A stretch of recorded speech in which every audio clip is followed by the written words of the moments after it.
आने वाला कल कैसा होगा, इसको लेकर हर कोई चिंतित है। दिन प्रतिदिन जलवायु परिवर्तन ने हर किसी की चिंता को बढ़ा दिया है। हर देश इसको लेकर कोई न कोई मुहिम छेड़े हुए है।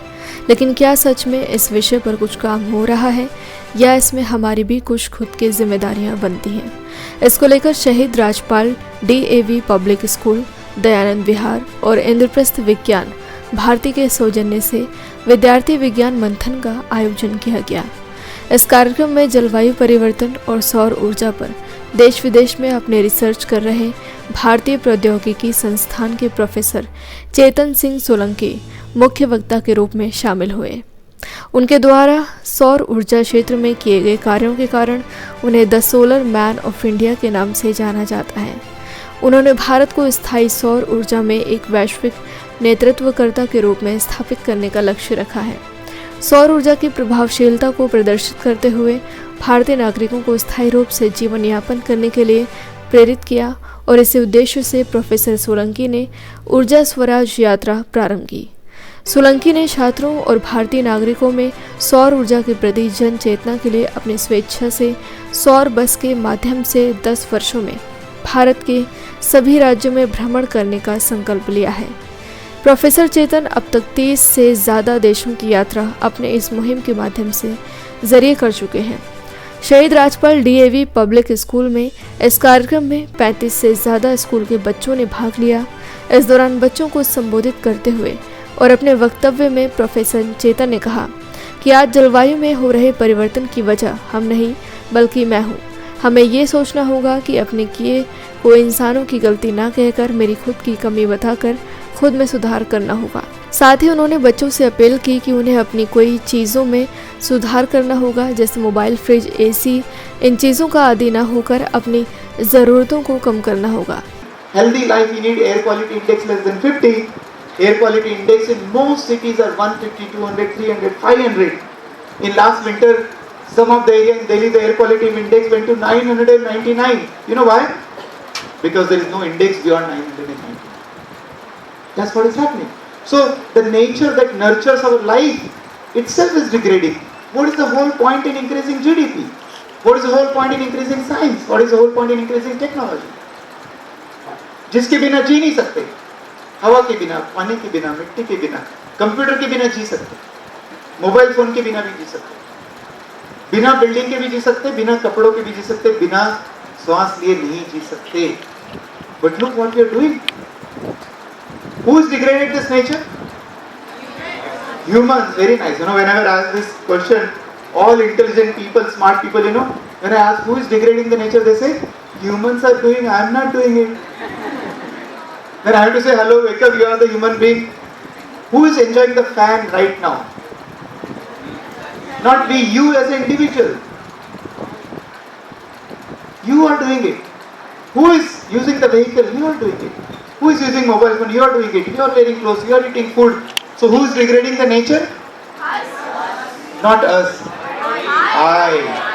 उन्होंने अपना खुद का एक्सपीरियंस बताया कि वो अपने घर में ना AC का यूज़ करते हैं, ना ही फ्रिज का, और ना ही अपने कपड़ों पर इस्त्री करते हैं।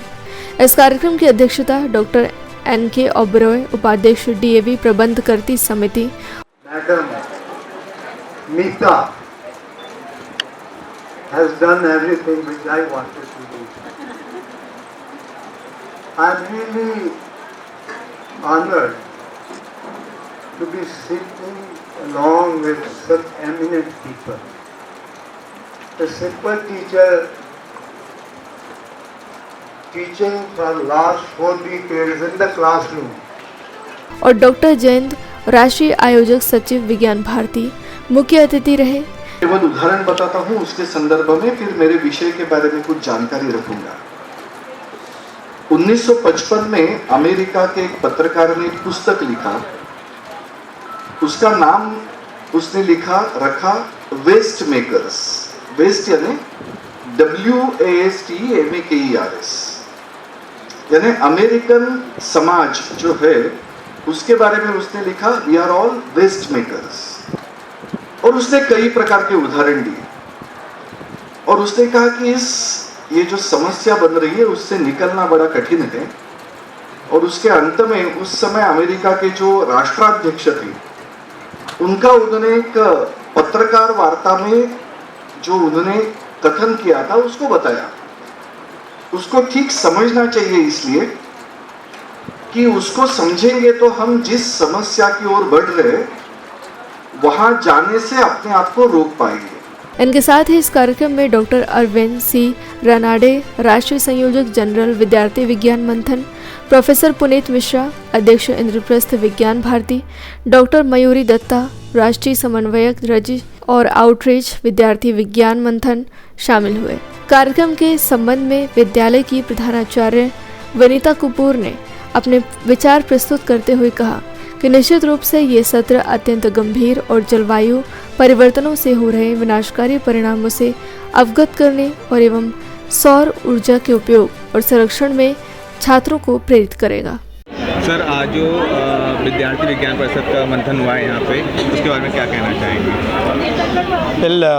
मैं चेतन सिंह सोलंकी हूँ, IIT बॉम्बे में प्रोफेसर हूँ। ये जो मंथन हुआ कि साइंस का जो नॉलेज है, जितना बेस है, ख़ास करके जो मैंने एनर्जी के बारे में बात की अपने उन्होंने स्वतंत्रता में साइंस का कैसे योगदान रहा, तो साइंस एक छोटा सा विषय नहीं है। इसको हम देखें तो इसका विस्तार, इसकी गहराई, इसकी लंबाई चौड़ाई बहुत अनंत है।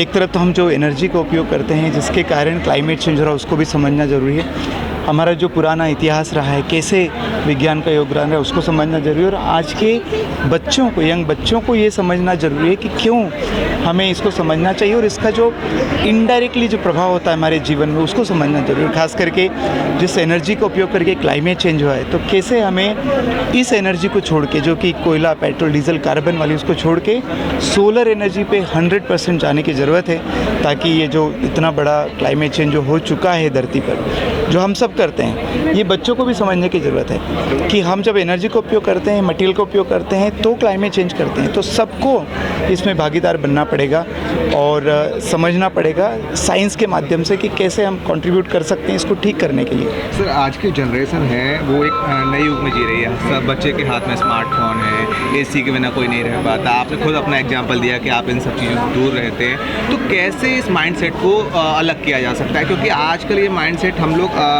विदेशी कल्चर की तरफ वेल एक सिंपल तरीका है, जब हमारे पास जानकारी हो जाएगी, अवेयरनेस हो जाएगा। और मैं गांधी जी को कोट करता हूँ, गांधी जी बोलते थे कि जो कोबरा सांप होता है उसके प्रति हमें अवेयरनेस है कि यार ये काटेगा तो मर जाएंगे, जहरीला है। यदि हम इस बात को समझ जाएं कि ये जो एनर्जी हम उपयोग करते हैं वो बहुत डेंजरस है और किसी और को डेंजर नहीं है, मुझे और मेरे बच्चों को है, तो जिस दिन ये अवेयरनेस आ जाएगी गहराई से, अभी सुपरफिशियल है, हम लोग फिर भी करते हैं, जिस दिन गहराई से अवेयरनेस आ जाएगी, मेरे ख्याल से जैसे हम कोबरा सांप को गोद में लेके नहीं खिलाते, ठीक वैसे ही हम ये एनर्जी का उपयोग नहीं करेंगे और अपने आप से जो नेचुरल एनर्जी है, सोलर एनर्जी, उस पर शिफ्ट हो जाएंगे। तो जहाँ आप ऐसी बात कर रहे हैं, वहीं गवर्नमेंट की तरफ से प्रोड्यूस करने के लिए अलग अलग चीज़ें ईजाद की जा रही हैं कि हम ये भी लेके आएंगे, हम ये भी लेके जाएंगे, लेकिन आप कह रहे हैं कि हम एक चीज़ बनाते हैं तो 4 चीज़ों को नुकसान कर लेते हैं। तो गवर्नमेंट किस दिशा में जा रही है? See I mean all over the world जो देख रहे हैं कि क्लाइमेट चेंज क्यों बिगड़ता जा रहा है, मतलब प्रयास तो हो रहे हैं, जैसे मैंने कहा यूनाइटेड नेशंस की बॉडी है, थाउजेंड्स NGOs काम करते हैं, काफ़ी प्रयास, पर फैक्ट ये है कि क्लाइमेट चेंज बिगड़ता जा रहा है। इसका मतलब है कि हम या तो कहीं इस समस्या को समझते नहीं, या यदि समझते हैं तो उसको ठीक से प्रयास नहीं करते, इनफ प्रयास नहीं करते हैं। तो मुझे लगता है दोनों ही हैं। वी डू नॉट अंडरस्टैंड कि प्रॉब्लम क्या है और उसका सॉल्यूशन कैसे लाना चाहिए।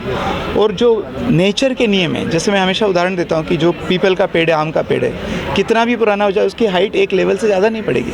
नेचर को अपने आप को लिमिट करना आता है, मॉडर्न ह्यूमंस को लिमिट कहाँ करना है वो पता नहीं, कहाँ ग्रोथ को रोकना है वो पता नहीं, इसलिए we are in our own problem, अपना खुद का ही नुकसान करते जा रहे हैं। जितने जल्दी हम ये समझ लेंगे उतने जल्दी हमारा, हमारे बच्चों का हम जीवन रहने लायक बना पाएंगे, वरना जो हो रहा है हम सबका अनुभव है कि किस तरह से कितनी तेज़ी से बिगड़ता जा रहा है। हमारे यहाँ पर हमारा एक छोटा सा प्रयास था कि हम यहाँ पर 400 बच्चे लेकर आए जो विभिन्न स्कूलों से थे और टीचर्स थे, हमारे यहाँ पर इंटेलेक्चुअल गैलरी थी।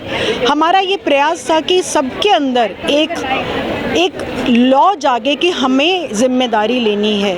ये केवल सरकार का काम नहीं है, ये केवल कुछ NGOs का काम नहीं है, परंतु हम सबका काम है। तभी आज जो है मैं का विचार आया कि मुझे करना है।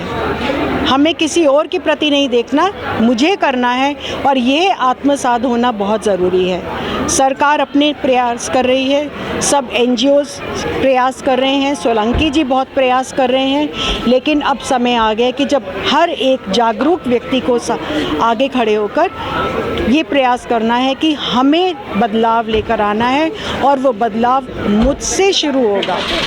उस बदलाव के लिए मैं कार्य करूँगा।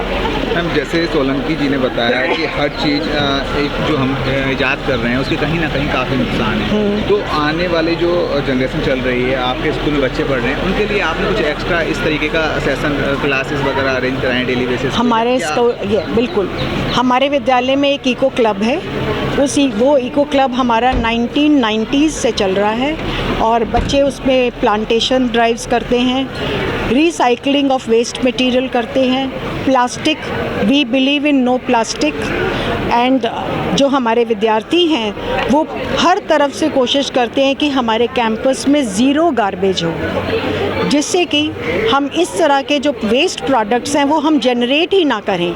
जैसे उन्होंने कहा कि प्रिवेंशन ज़्यादा ज़रूरी है क्योर से, तो जो हमारा ग्रीन गोल्ड क्लब है, जिसको जो इको क्लब की तरह से स्कूल में काम करता है, उसके जो वॉलंटियर्स हैं, एम्बेसडर्स हैं, उनका पूरा प्रयास रहता है कि हम अपने एनवायरनमेंट की कंजर्वेशन के लिए, प्रोटेक्शन के लिए सदा काम करें।